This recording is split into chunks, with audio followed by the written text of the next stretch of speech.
But my question we heard last year when both the private lobbyists and the tax-paid lobbyists came over to lobby against this bill was that the Kaiser Foundation would lose money if this bill were passed. So my direct question is, the Kaiser Foundation going to lose money if this bill were to be passed? I need to understand in what way you're describing that. That is some brand new information to me, so I need to know in what matter you're referring to. This is about children and meeting their needs in school. I would agree with that. I know that this year in your budget, the National Certified Teachers were cut 100% while the early childhood budget was increased. And that the Kaiser Foundation will be able to meet some of the requirements for that to get money both state and federal for that.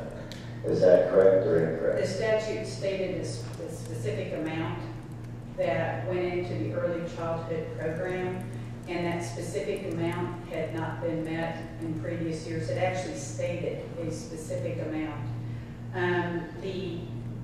The decision was not to not fund National Board Certified Teachers. It was to fund in a year that when we looked at all the budget items and a lot of the appropriate amount of money, we were facing a $56 million deficit.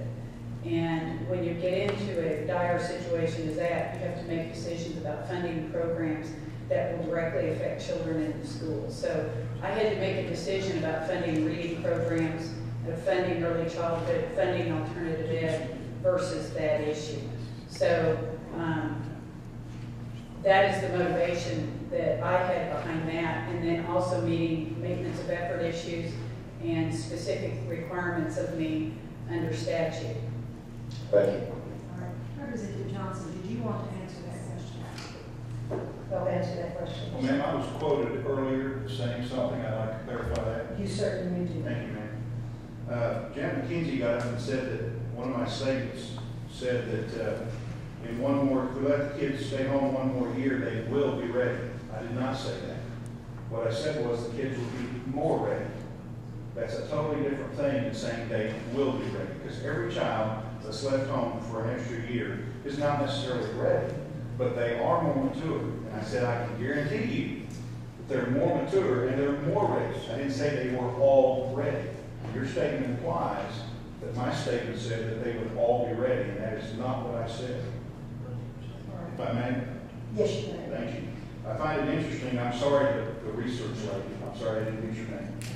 I found it interesting that one of the things she said that I definitely agree with was pick an entry date and stay with it. You may recall what I also said was the goal was to make sure we don't have 4-year-olds in kindergarten. That's the goal. So if we pick an entry date that makes sure that there's no 4-year-olds in kindergarten, that's what the goal of this bill is. It's not to keep kids out of school. It's not to keep them from any other program. And at no point did I ever say that we're going to get rid of all these other programs for the kids before they get to kindergarten. We just don't want 4-year-olds going into kindergarten in Oklahoma.